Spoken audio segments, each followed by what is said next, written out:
now that all of the agriculture has been relocated to a new outpost, the farm in Industriville itself has become redundant. And because it's in the way of my plans for Industriville, it needs to go.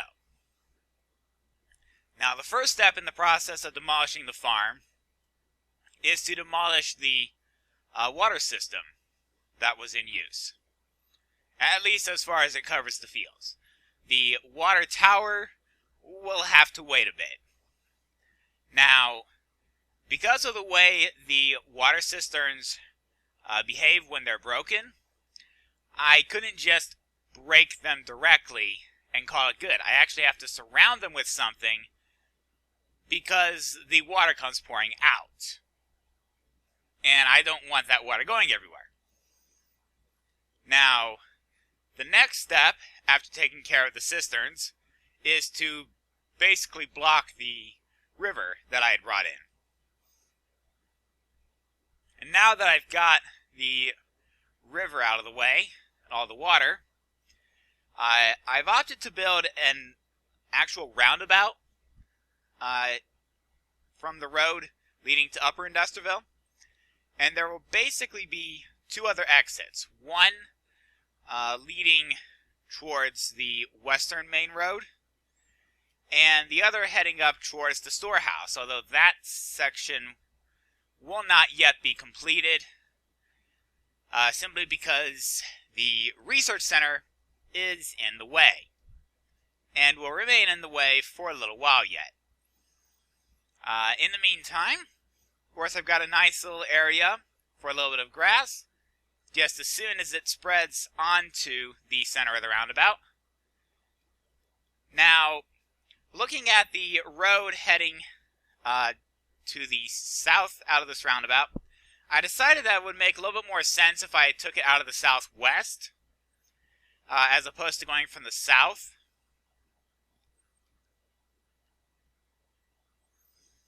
And, of course, once I get the roundabout done, I need to do a little bit of terraforming to make the land look reasonable and to get rid of the terraforming I had done earlier to build the farm in the first place. And after all of that, I also had to terraform the park slightly because the gravel road was slightly off where it needed to be to meet up with the roundabout in a reasonable location. So, after sorting out all of the terraforming, the northern sector of Industriville Park is more or less complete.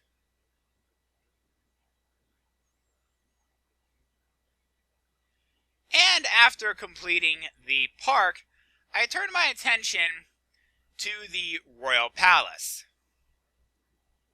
And in case you're wondering, yes, there are some minor remnants of an earlier attempt at a royal palace, which proved to be rather poorly designed. And as a consequence, almost everyone involved in that design was sacked. Rather brutally. We do not tolerate idiocy in Industriville. But at any rate, now that I've figured out a new design that is less bad than the pathetic first attempt, it's time to lay out and terraform the foundation.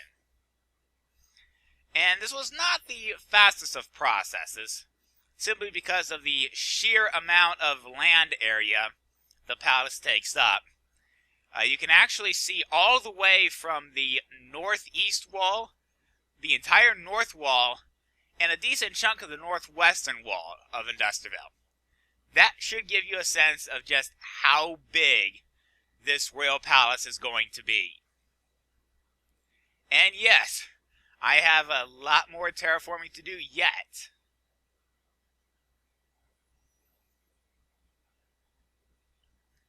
And as part of the terraforming, I also had to relocate some of the markers that I was using to mark where various support columns for the palace were going to be ultimately. And now that I've got the terraforming finished, I've opted to start laying down the floor and the support columns. And I think you can already see the basics of this design. It's going to consist of two wings, one in the west and one in the east. The west wing is going to be slightly larger than the east wing, although the two will come almost exactly the same distance from the north wall of Industriville.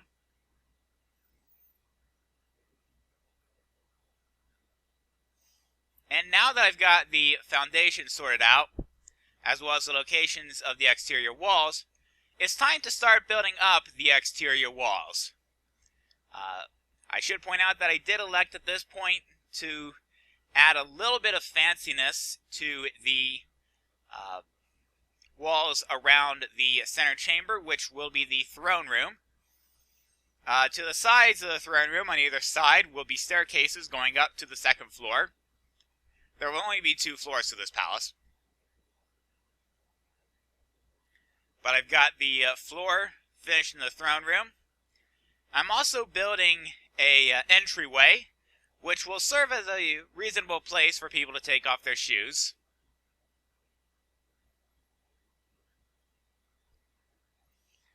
And now I'm starting to work on the east wing.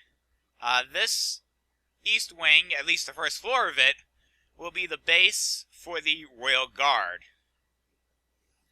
And with the exterior walls of the east wing raised a little bit in elevation, I'm building up the exterior walls of the rest of the palace, and also starting the process of laying out space for the interior walls. I've elected to make the walls a bit thicker for the simple reason that with the thicker walls, I can do one thing on the exterior without it interfering with the visual appearance of the interior. That's not to say that there will be discrepancy in a significant number of places, but I did have that option, and in a few places, like in the throne room, I did use it. Now that I've sorted out the first part of the exterior walls, I've opted to start on the interior walls to define the rooms for the east wing.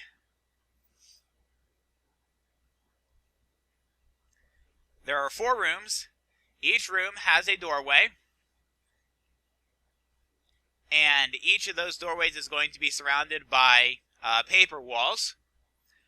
I elected paper walls because I felt like it would give me a bit of visual interest in the rooms, and I think it worked well for this structure, especially with the red stained clay that I used for most of the work.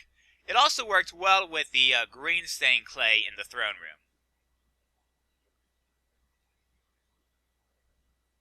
At any rate, the interior walls of the east wing are very nearly finished.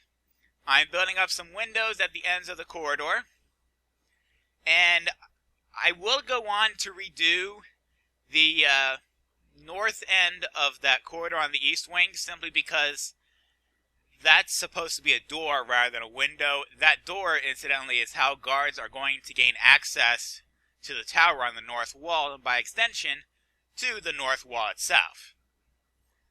But after getting the east wing sorted out, I've built the eastern staircase up to the second floor, and then proceeded to build up the walls in the east wing up to the height of the second floor, just shy of the height of the second floor, actually, to allow room for the beams and the second floor itself.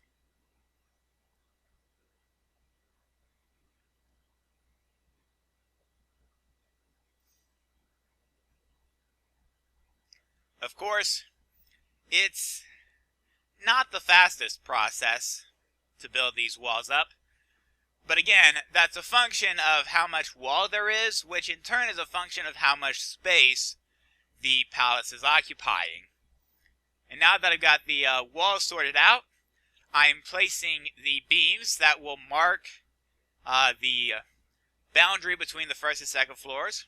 They will also serve as structural support for the second floor.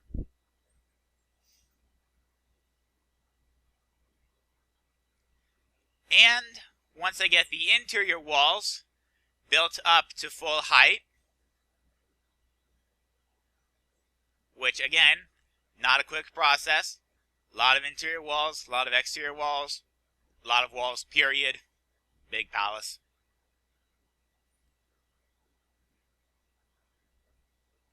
And yes, there are a couple of points where I made some modifications to the walls. But once I get all of the interior walls finally up to full height, I then started work on laying out the second floor on the east wing.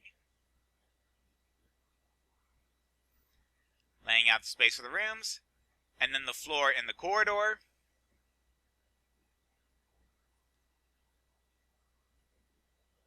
And once I got the corridor sorted out, I actually redid the front of the palace slightly.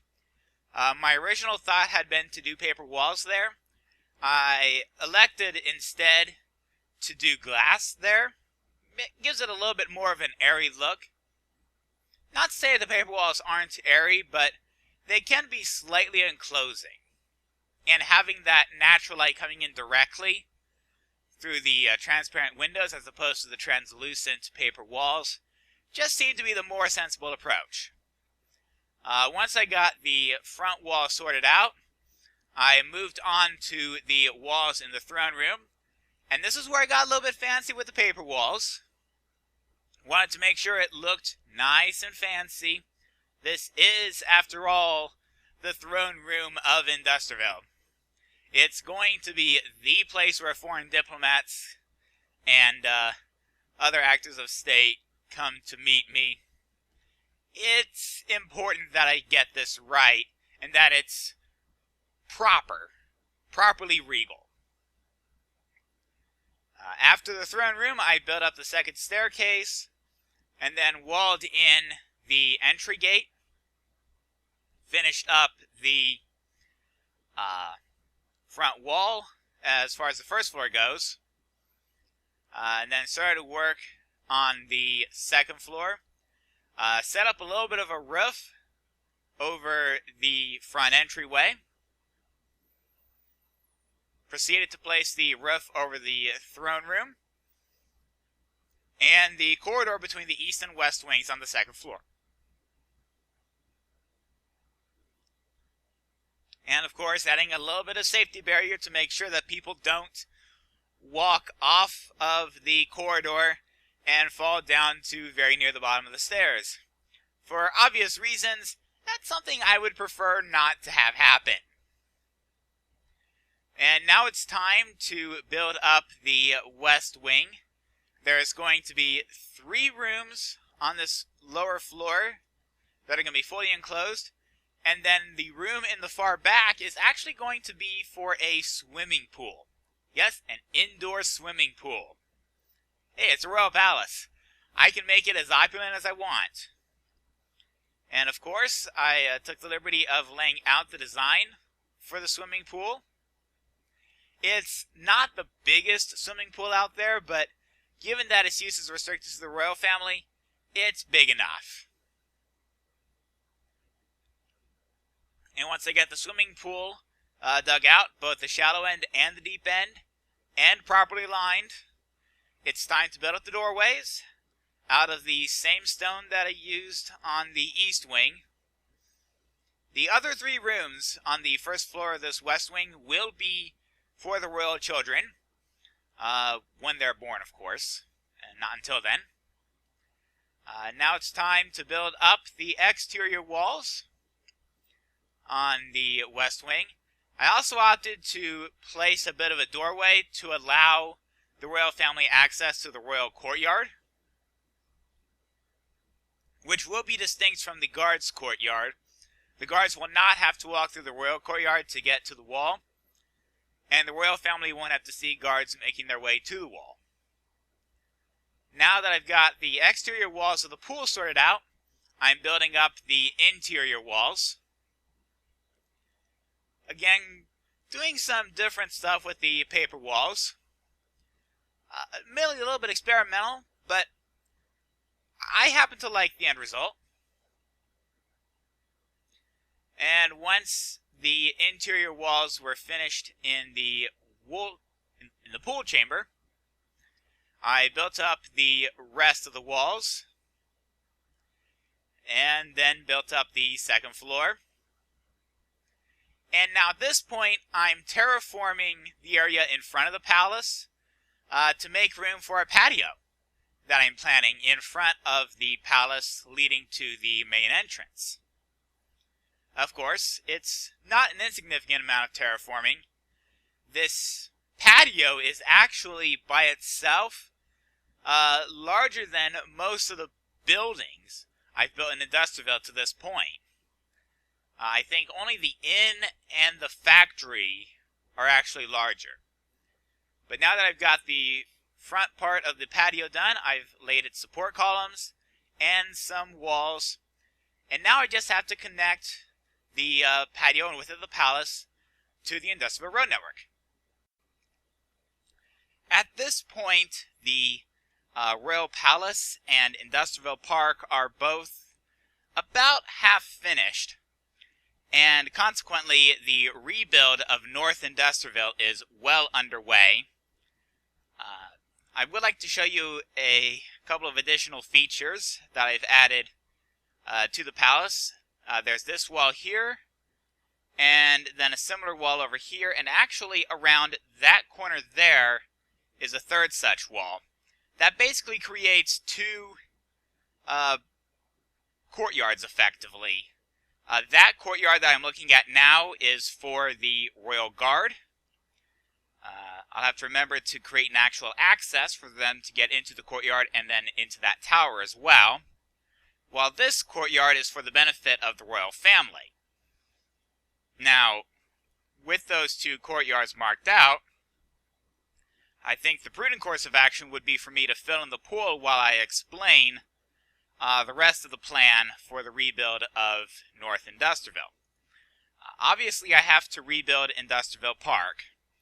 The reason being that the land that used to be used for farming is now free. It's actually going to be annexed to the farm at Industriville. And as a consequence, well, I had to get rid of everything relating to the farm. I've gone ahead and cleared up the western portion of that, but that doesn't mean it's quite finished yet. Quite the contrary, there's still a fair bit more to do. And of course, once I get this palace done, then I can get rid of the old palace and dedicate the space that it had previously taken up to a new transportation hub that I've got plans for. And now that I've got the pool filled in, it wouldn't be a bad idea for me to make my way over there to give you a little bit better sense of the Grand Master Plan. And also to explain why I consider Industriville Park to be only half finished. Yes, we are making our way past the Arcane Research District. Okay, this does kind of need a railing. I have run off this a few times. And I expect that until I put in a railing, I'll run off it a few times more. But yeah, we've got this roundabout. Now, this road connecting to the western main road is fine. And of course, that road leading to Upper Industriville is fine. This road just dead ends here. Now, the idea is for it to go approximately straight, but the Technological Research Center is kind of in the way. So it's going to have to be relocated. Of course, there is that storehouse there, and the plan is actually to bring that storehouse out and around to about here, and then to somewhere in this vicinity, but cutting off a road here, room enough for a road here, because this, which is the current Royal Palace until I get the new Royal Palace finished, this area will actually become the transportation hub. It will be sort of embedded in. As it stands right now, every line out of here will go to either the west or the south. I may build a line up to Upper Industriville. It will be a little bit of an oddball if I do. The silo is good for the time being, but it's likely to be either relocated to the agricultural outpost or demolished altogether and incorporated into the storehouse. If I go with that course of action, then I can extend the storehouse out over here with the proviso that Farmer Jones will be left temporarily homeless. I'll have to demolish his house to make way for such an expansion of the storehouse. Of course, the to-do list is in its final location. Lumberjack Bunyan's house, or at least the current site of Lumberjack Bunyan's house, haven't decided what I'm going to repurpose it as, but he's eventually going to move into the not yet under construction new residential district in South Industriville, or in present South Industriville, rather. So, that's the plan for the upcoming civic rebuild.